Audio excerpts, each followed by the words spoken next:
देखिए, सबसे पहले इतनी साल से सरकार चल रही थी तब तो मुझे लगता है कि बहुत ज़्यादा बिजली का बिल आ रहा था लोगों का। तब तो फ्री यूनिट कोई मिल नहीं रही थी उनकी।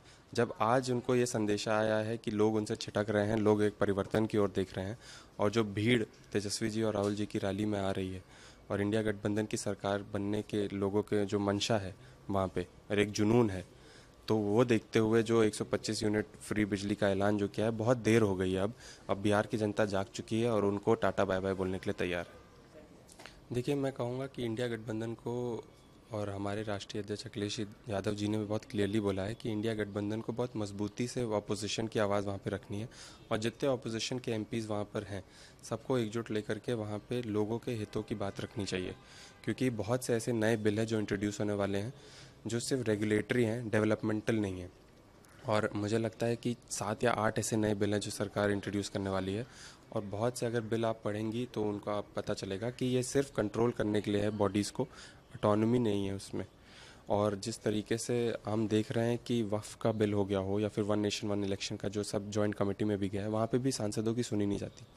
तो ऑपोजिशन को इंटैक्ट रहने की ज़रूरत है, एकजुट होकर आवाज़ उठाने की ज़रूरत है, तभी जाकर के लोगों की आवाज़ संसद तक पहुँच पाएगी। देखिए, जो भी हमलावर है उनको सख्त से सख्त, कड़ी से कड़ी सज़ा मिलनी चाहिए। और जिस तरीके से वो माहौल एक देश में बना दिया गया था उस समय, मुझे लगता है कि ये इसके पूरे पूरे पूरे जिम्मेदार वही लोग हैं, और जल्दी से जल्द उनको पकड़ा जाए, जल्दी से जल्द उन पर कार्रवाई की जाए, और कड़ी से कड़ी एक एग्जाम्पल के रूप में सेट की जाए वो कार्रवाई। मैं यही उम्मीद करता हूँ।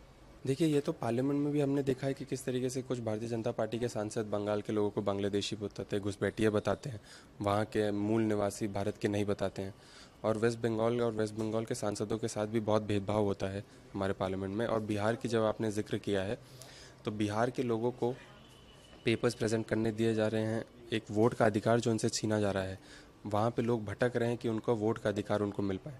और मैं तो भारतीय जनता पार्टी से कहना चाहूँगा कि अगर ये सही बात है तो क्या 2024 का चुनाव भी वो निगलेक्ट करेंगे?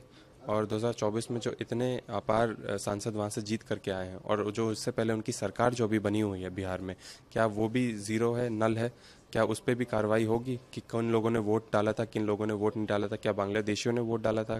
क्या बाहर से आए हुए लोगों ने वोट डाला था उनके हित में? तो मैं तो कहूँगा इससे फिर अगर कार्रवाई करनी है तो सब कार्रवाई होनी चाहिए। देखिए, वहाँ पे असम में एक बहुत लोकल इशू है जो बहुत ही ज़्यादा सेंसिटिव है। वहाँ के लोग भी बहुत त्रस्त हैं। पूरे देश ने देखा है कि वहाँ पे किस तरीके से पेल्टिंग होती है, या फिर किस तरीके से कानून व्यवस्था बहुत ध्वस्त है वहाँ पर।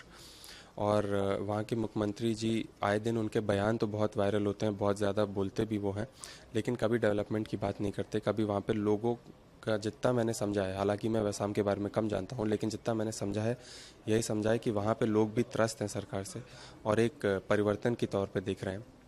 और राहुल गांधी जी और हेमंत बिस्वा शर्मा जी में कोई कंपैरिजन नहीं है, वो एक नेशनल लीडर है और पूरे देश की जनता उनको देखती है।